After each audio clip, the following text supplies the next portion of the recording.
I may be as uncivil as I may please, and the law will protect me against violent retaliation. मैं जितना चाहे उतना uncivil, उतना बदतमीज़ हो सकता हूँ और लॉ मुझे प्रोटेक्ट करेगा फिजिकल वायलेंस से. आई मे बी हॉटी और बुरिश and there is no penalty to pay except the penalty of being written down an ill-mannered fellow. मैं जितना चाहे उतना हॉटी हो सकता हूँ, मतलब मैं दूसरों के बारे में जितना चाहे उतना भला बुरा ओपिनियन रख सकता हूँ और जितना चाहे उतना बुरिश हो सकता हूँ, यानी रूड, बदतमीज़ हो सकता हूँ. मेरे पे कोई भी पेनल्टी नहीं की जाएगी, मेरे पे कोई फ़ाइन, कोई जुर्माना, कोई भी केस दर्ज नहीं किया जाएगा. सिर्फ मेरे साथ क्या होगा, मुझे सब लोग एक इल मैनर इंसान, फेलो समझेंगे. बस इतना ही पेनल्टी मेरे पे लगेगा और कुछ नहीं होगा मेरे साथ. The law doesn't compel me to say please और to attune my voice to other people's sensibilities any more than it says that I shall not wax my mustache or dye my hair or wear ringlets down my back. यहाँ पे बोल रहे हैं कि law हमें force नहीं करता है. कंपेल यानी फोर्स करना, ज़बरदस्ती करना. कानून हमें फोर्स नहीं करता है प्लीज़ कहने के लिए, या तो हमारी आवाज़ को एट्यून करने के लिए. एट्यून यानी बराबर, ट्यून में लाना, उस ट्यून में बात करना कि सामने वाले की सेंसिबिलिटी हर्ट ना हो. सेंसिबिलिटी यानी इमोशंस, भावनाएं. उसी तरह जिस तरह लॉ हमें हमारी मूछें वैक्स करनी है या नहीं करनी है, बाल कलर करने हैं या नहीं, या तो पीठ में लटे रखनी है या नहीं, जिस तरह ये सब चीज़ों में कानून इंटरफेयर नहीं करता है, उसी तरह प्लीज़ कहने में और हमारी आवाज़, हमारे बिहेवियर पे भी कानून कोई भी ज़बरदस्ती नहीं करता है. तो इसको शॉर्ट में बस इतना समझ लो कि जिस तरह कानून हमारे छोटे छोटे डिसीजंस और बिहेवियर में इंटरफेयर नहीं करता है, उसी तरह कानून हमारे बदतमीज़ी और बेरुखी पे भी, ये बिहेवियर पे भी कानून इंटरफेयर नहीं करता. It does not recognise the laceration of our feeling as a case for compensation. फिर भले ही हमारी फीलिंग हर्ट हुई है या नहीं, उस पे हमें कोई भी कंपेंसेशन नहीं दिया जाएगा. यानी हम ये बोलकर कानून के पास नहीं जा सकते कि इसने मेरे से ऊंची आवाज़ में बात किया, इसने प्लीज़ वर्ड का इस्तेमाल नहीं किया, जिसकी वजह से मेरी फीलिंग हर्ट हुई है, इसको सज़ा देनी चाहिए. ऐसा नहीं होगा, ठीक है. तो कानून ये चीज़ को नहीं रिकॉग्नाइज करता है, नहीं देखता है कि हमारी फीलिंग लेसरेशन यानी हर्ट होना, टूट जाना, टीयर होना, तो इस चीज़ पे हमें कंपेंसेशन यानी हमारी बात नहीं सुनी जाएगी. There is no allowance for moral and intellectual damages in this matter. उसी तरह अगर तुम्हारा कोई मॉरल या इंटेलेक्चुअल डैमेज हुआ है, यानी तुम मॉरल वे में या इंटेलेक्चुअल वे में हर्ट हुए हो, तो उस वक्त भी तुम्हारी बात नहीं सुनी जाएगी, है ना. क्योंकि आजकल तो कितने सारे छोटी छोटी चीज़ों पे लोगों को मॉरली हर्ट हो जाते हैं, यानी मॉरली यानी वो की भावना को ठेस पहुंचता है, छोटी छोटी बात पे गुस्सा हो जाते हैं. तो अगर ऐसा होने लगा कि कानून छोटी छोटी चीज़ों पे भी अगर किसी के खिलाफ एक्शन लेने लगेगी, तो फिर तो बहुत बड़ी प्रॉब्लम हो जाएगी. तो बस यहाँ पे यही बता रहा है, जिस तरह फीलिंग हर्ट होने पे कानून एक्शन नहीं लेती है, उसी तरह मॉरल और इंटेलेक्चुअल डैमेज भी अगर तुम्हारा हुआ है, तो उस वक्त भी तुम्हारा अलाउंस नहीं सुना जाएगा सामने वाले को पनिशमेंट देने का. आगे बढ़ते हैं. This does not mean that the damages are negligible. यहाँ पे क्या बता रहे हैं कि यहाँ पे जो भी डैमेज होता है, हर्ट होती है फीलिंग मॉरली, इंटेलेक्चुअली, तो उस पे कानून एक्शन नहीं लेती है, तो इसका मतलब ये नहीं है कि वो चीज़ बहुत ही ज़्यादा छोटी है. It is probable that the लिव man was much more acutely hurt by what he regarded as a slur upon his social standing than he would have been if he had a kick on the shins for which he could have got a legal redress. तो यहाँ पे बताया है कि हो सकता है, जो प्रोबेबल यानी हो सकता है कि जो लिव वाला था उसे जो इतना हर्ट हुआ, यानी दिल पे चोट लगी सीधा, वो शायद ये सोच रहा कि मेरी सोशल स्टैंडिंग की वजह से वो पैसेंजर मेरे से ऐसा बात कर रहा है. स्लर यानी कलंक, वो शायद ये सोच रहा था कि मैं एक लिफ्ट वाला हूँ, इसलिए वो मेरे साथ ऐसा बिहेव कर रहा है। ये बात उसको बहुत ज़्यादा दिल पे लगी।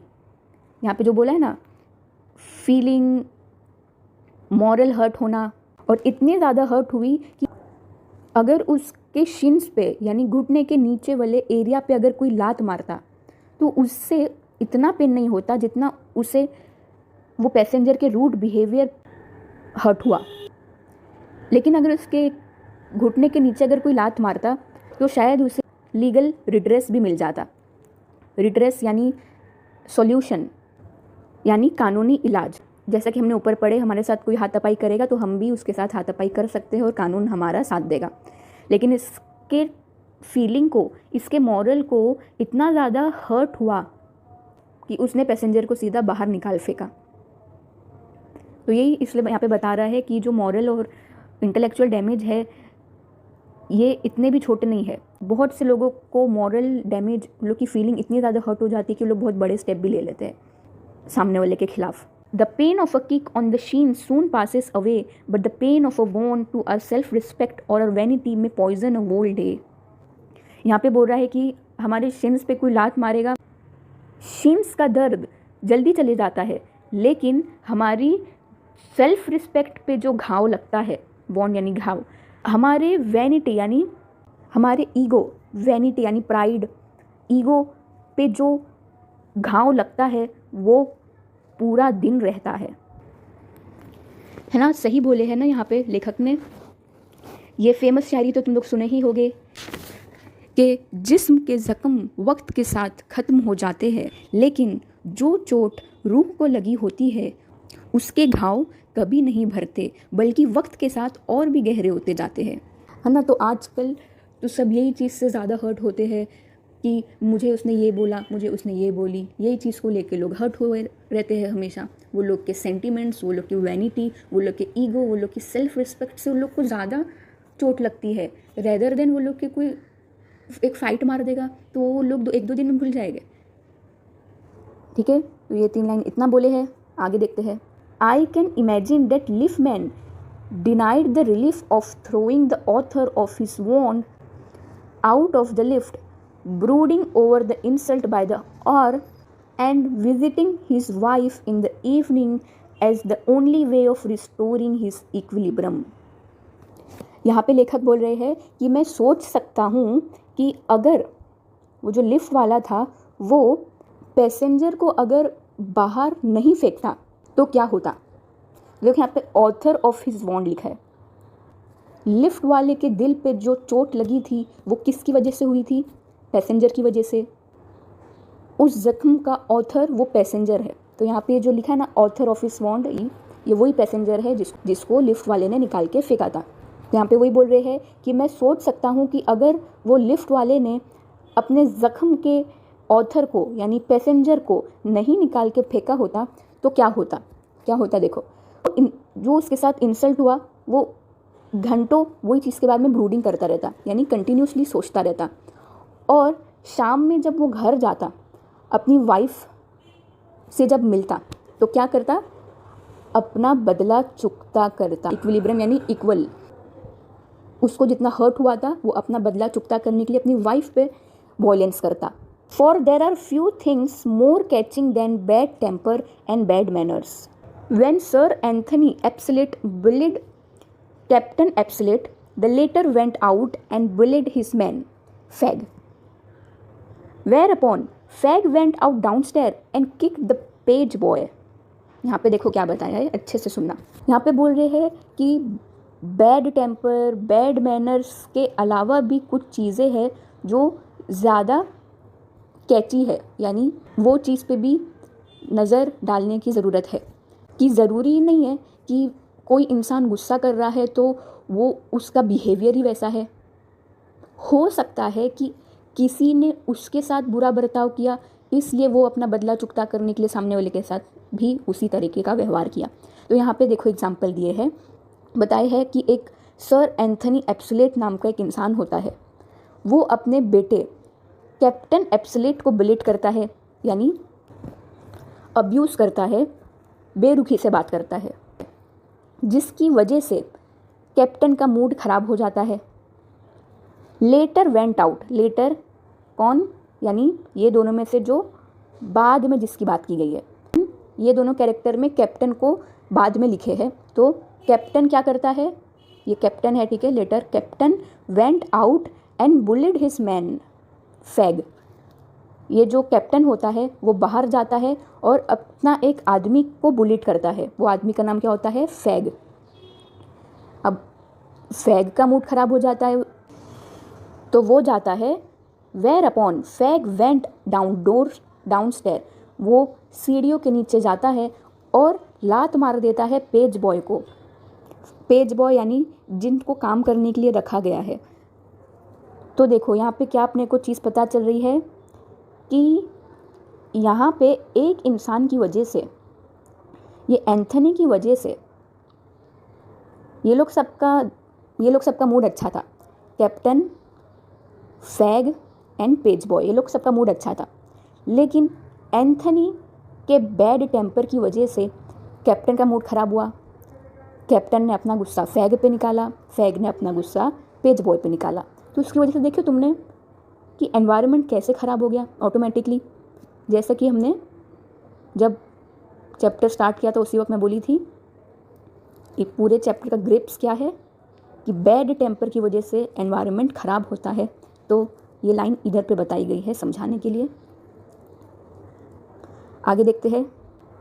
Probably the man who sat top to the liftman was really only getting back on his employer who had not said good morning to him because he himself had been henpecked at breakfast by his wife, to whom the cook has been insolent because the housemaid had answered her back. अब यहाँ पे तो और लंबी chain है। देखो अब लेखक बोल रहे हैं हो सकता है इसी तरह जैसे ये एंथनी कैप्टन लोग का सीन हुआ है, उसी तरह हो सकता है जो लिफ्ट में जो पैसेंजर था, राइटर बोलते हैं हो सकता है जो लिफ्ट में जो पैसेंजर था वो लिफ्ट वाले को टॉप रूडली इसलिए बोला होगा क्योंकि उसका खुद का मूड ख़राब था, क्योंकि उसका जो एम्प्लॉयर था, जो ऑफिस में यानी उसके साथ काम करने वाला कोई कलीग था, और वो एम्प्लॉयर ने गुड मॉर्निंग इसलिए नहीं बोला क्योंकि उसकी वाइफ ने उससे ब्रेकफास्ट के टाइम हैंडपेक्ट किया था, यानी खरी खोटी सुनाई थी। वाइफ ने खरी खोटी इसलिए सुनाई थी क्योंकि वाइफ के जो खाना पकाने वाली आती है उसने उसके साथ इंसोलेंट बिहेवियर किया, यानी वेरी रूड, बहुत ही बेरुखी से उसने बात की। और कुक ने उसके साथ बेरुखी से इसलिए बात करी क्योंकि कुक के घर के अंदर जो काम वाली आती है, हाउसमेड, उसने उसे उल्टा जवाब दिया। तो यहाँ पे ये चैन देखो, तो ये चैन समझ गए अच्छे से कि जो पैसेंजर था उसका मूड इसलिए ख़राब था क्योंकि उसके एम्प्लॉयर ने उसे गुड मॉर्निंग विश नहीं किया। एम्प्लॉयर का मूड इसलिए ख़राब था क्योंकि उसकी वाइफ ने उसे ब्रेकफास्ट के वक्त खरी खोटी सुनाई थी। उसकी वाइफ का मूड इसलिए ख़राब था क्योंकि उसके घर में खाना पकाने वाली ने उसके साथ रूड बिहेवियर किया था। खाना पकाने वाली का मूड इसलिए ख़राब था क्योंकि उसके घर के अंदर जो काम करने वाली आती है उसने उसे उल्टा जवाब दिया।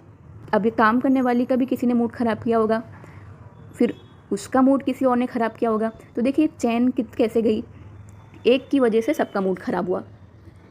तो bad manners, discourtesy, ill manner pollutes the environment.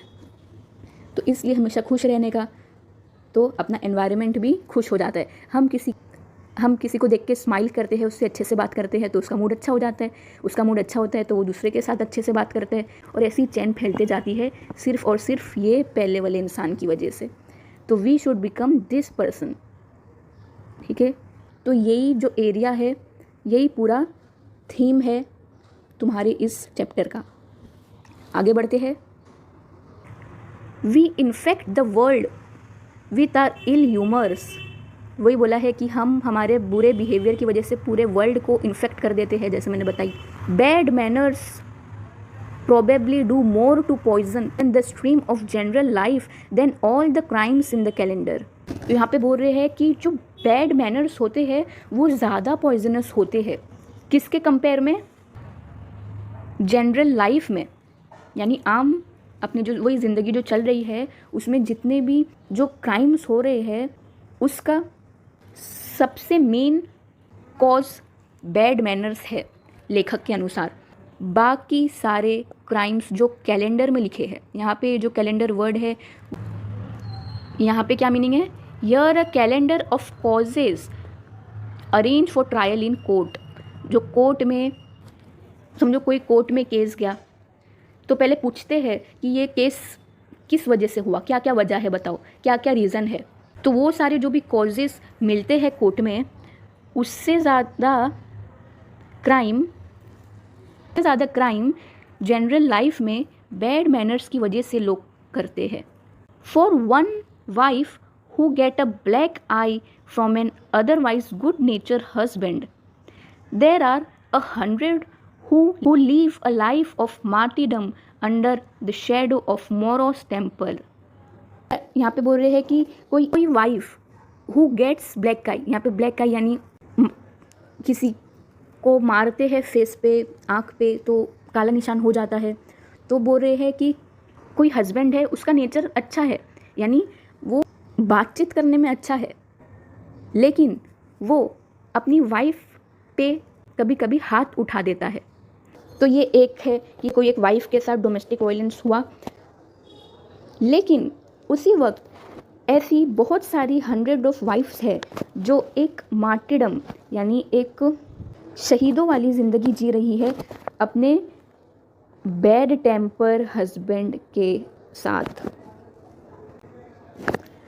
Morose मतलब अनहैप्पी। तो हमारी ज़्यादातर नज़र कौन सी लेडीज़ पे जाती है? जिसके साथ डोमेस्टिक वायलेंस हुआ है। लेकिन उसी वक्त there are 100 and thousands of women who are living a life like martyrdoms just because of the unhappy behaviour of their husbands. तो यहाँ पे एक छोटा सा कंपैरिजन करके बताए है। But all the same the law can not become the guardian of our private manners. लेकिन क्या कर सकते हैं? ये अनहैप्पी बिहेवियर टाइप के हस्बैंड्स की वजह से कितने सारे वाइफ्स लोग मार्टिडम्स की ज़िंदगी जी रहे हैं, लेकिन क्या कर सकते हैं? लॉ भी कुछ नहीं कर सकता ना, ये वो लोग का प्राइवेट मैनर्स है, लॉ कुछ नहीं कर सकता। लॉ हर चीज़ का गाइडेंस तो नहीं बन सकता, एक ही साथ है ना रखवाला नहीं बन सकता।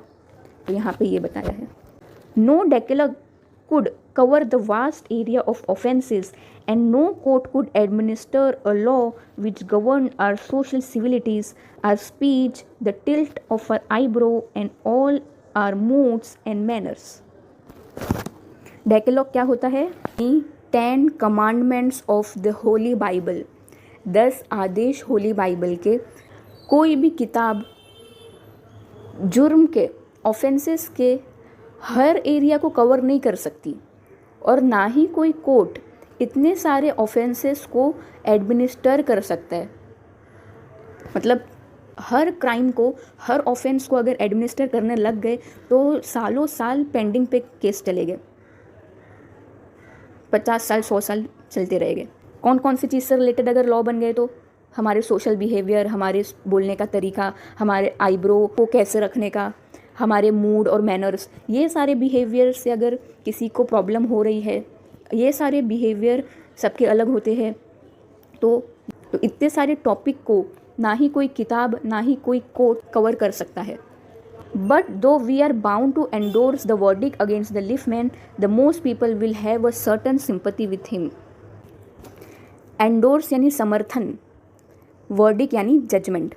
यहाँ पे बोल रहे हैं जो लिफ्टमैन के ऊपर जुर्माना लगा गया, यानी उसके अगेंस्ट में जो जजमेंट लिया गया फाइन लगाने का, इस चीज़ से बहुत से लोग समर्थन हो गए, एंडोर्स हो गए यानी सहमत हो गए। लेकिन हो सकता है कुछ लोग, सर्टन लोग ये चीज़ के खिलाफ हो गए, यानी उस पे फाइन नहीं लगना चाहिए था, ऐसा सोच रहे होगे, सिंपैथी दिखा रहे होगे उसको। फ्लो ऑफ थॉट है राइटर का, तो बस पढ़ते जाओ और समझते जाओ। While it is true that there is no law that compels us to say please, there is a social practice much more older and much more sacred than any law which enjoins us to be civil। ये बात तो सच है कि कोई भी कानून हमें force नहीं करता है प्लीज़ कहने के लिए। इसका मतलब ये नहीं है कि हमें प्लीज़ वर्ड का इस्तेमाल करना ही नहीं है क्योंकि लॉ नहीं बोलता है और हम प्लीज़ वर्ड का इस्तेमाल नहीं करेंगे तो हमें कोई सज़ा नहीं मिलेगी। ऐसा मत करो, क्योंकि कानून से भी ज़्यादा पुरानी रीति प्रैक्टिस हमारी सोसाइटी में चलती आ रही है, जिसको बहुत ही ज़्यादा सेक्रेड, बहुत ही ज़्यादा रिलीजियस मानते हैं कि हमेशा हमें पोलाइट होना चाहिए। तो कम से कम यही प्रैक्टिस में ढल जाओ। और ये चीज़ का पहला रिक्वायरमेंट क्या है? And the first requirement of civility is that we should acknowledge a service. और सबसे पहला रिक्वायरमेंट कोई भी गुड मैनर या कर्टसी का या सिविलिटी का क्या होता है कि हमें जो सर्विस मिली है उसका हम एक्नॉलेजमेंट करें। यानी समझो तुम अपने मोबाइल में या लैपटॉप में बैठ के काम कर रहे हो, तुम्हारी मम्मी ने तुमको खाना ला के दिया, तो कितने लोग होते हैं कि बस खाने को देखेंगे और अपने काम में फिर से मगन हो जाएंगे। तो वो बहुत ही ज़्यादा डिसरिस्पेक्टफुल होता है, बहुत ही ज़्यादा इल मैनर होता है। हमें सर्विस मिली, इसका एक्नॉलेजमेंट, यानी हमें पता है कि हमें सर्विस मिली, तो सामने वाले को कुछ पोलाइट वर्ड यूज़ करने का कि उसने हमें ये सर्विस दिया, राइट। तो कभी भी कोई तुम्हारा काम करता है हमेशा थैंक यू वर्ड का यूज़ करने का। तुम्हारा काम कोई कर रहा है तो थैंक यू बोलोगे, तुम किसी से काम करवा रहे हो तो प्लीज़ बोल के उससे बात करोगे, डायरेक्ट नहीं बोलो। तो यही बोल रहे हैं कि फर्स्ट रिक्वायरमेंट एक गुड मैनर का यही होता है, एक्नॉलेजमेंट ऑफ सर्विस, कि तुम्हें एहसास हो कि हाँ ये इंसान ने मेरा काम करके दिया। तो तुम उसे कैसे करोगे? थैंक यू बोल के, ठीक है। तो please and thank you are the small change with which we pay our way as a social being. तो बस ये दो छोटे वर्ड्स बदलाव लाते हैं हमारे ज़िंदगी में। They are the little courtesies by which we keep the machine of life oiled and running sweetly. और यही ये छोटी छोटी कर्टसीज होती है, ये छोटे छोटे गुड मैनर्स होते हैं जो हमारी ज़िंदगी के मशीन को, हमारी ज़िंदगी के पहिए को हमेशा ऑयल्ड रखते हैं। गाड़ी में तेल होता है तो आराम से चलती है, गाड़ी में तेल नहीं होता है अटक के चलने लगती है। तो ज़िंदगी को चलाने के लिए ये छोटे छोटे कर्टसीज, लिटिल कर्टसीज का इस्तेमाल करोगे तो तुम्हारी लाइफ में तुम लोग चेंज देखना। ज़िंदगी स्मूथली चलेगी और स्वीटली चलेगी, एनवायरनमेंट अच्छा, तुम्हारा दिल भी खुश, सामने वाले का दिल भी खुश। They put our intercourse upon the basis of a friendly cooperation and easy give and take instead of on the basis of superior dictating to inferior. यहाँ पे बोल रहे हैं कि हमें क्या चाहिए कि हम जो मेल जोल करते हैं ज़िंदगी में, दूसरों से इंटरेक्शन करते हैं, वो फ्रेंडली कोऑपरेशन होना चाहिए। यानी हम जैसे फ्रेंड लोग के साथ फ्री होते हैं उसी तरह सबके साथ वैसे फ्री होना चाहिए। ईजी गिव एंड टेक, यानी कोई हमसे सर्विस मांगता है या हम किसी को सर्विस देते हैं तो ईजी उस वक्त ईजी होने का, ज़्यादा हार्श नहीं होने का कि इसने मेरे को कैसे बोल दिया काम करके दे।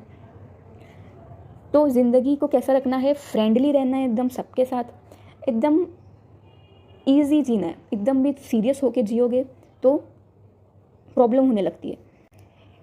Instead of on the basis of superior dictating to inferior, और ना कि कैसे जीना चाहिए कि सुपीरियर लोग इन्फीरियर लोग को डिक्टेट कर रहे हैं, हुक्म चला रहे हैं। सुपीरियर यानी यहाँ पे कोई भी हो सकता है कि बड़ी एज वाला छोटी एज वाले को हुक्म दे रहा है, रिच आदमी पुअर आदमी को हुक्म दे रहा है, एक बॉस अपने एम्प्लॉय को हुक्म दे रहा है। तो ऐसे फिर वो लोग दोनों के बीच में दरारें स्टार्ट हो जाती है। एक बॉस अपने एम्प्लॉय के साथ फ्रेंडली होगा तो एम्प्लॉय का दिल भी खुश और सब ठीक। It is very vulgar mind that would wish to command where he can have the service for asking and have it with willingness and good feeling instead of resentment. यहाँ पे बता रहे हैं कि कोई एक पागल दिमाग वाला ही होगा जो ये सोचता होगा कि मैं किसी से सर्विस मांगूंगा, आस्किंग फॉर सर्विस, बिना कोई पोलाइट वर्ड का यूज़ किए, प्लीज़ वर्ड का यूज़ किए, और उसे वो सर्विस मिल भी जाएगी गुड फीलिंग और विलिंगनेस से। विलिंगनेस यानी सामने वाले ने दिल से वो चीज़ किया, अच्छी फीलिंग के साथ किया। कोई पागल ही एक इंसान होगा जो ये सोचता होगा कि बिना प्लीज़ वर्ड का इस्तेमाल किए मैं किसी से सर्विस मांगूंगा और सामने वाला विलिंगनेस और अच्छी फीलिंग के साथ मुझे वो दे देगा। नहीं, काम तो कर देगा, हो सकता है रियल फीलिंग नहीं बताएगा, लेकिन अंदर अंदर, लेकिन अपने मन में वो तुम्हारे बारे में बुरा सोचेगा। तो यही बोल रहे हैं, इंस्टेड ऑफ रिसेंटमेंट, रिसेंटमेंट मतलब एंग्री, गुस्सा, I should like to feature in this connection my friend.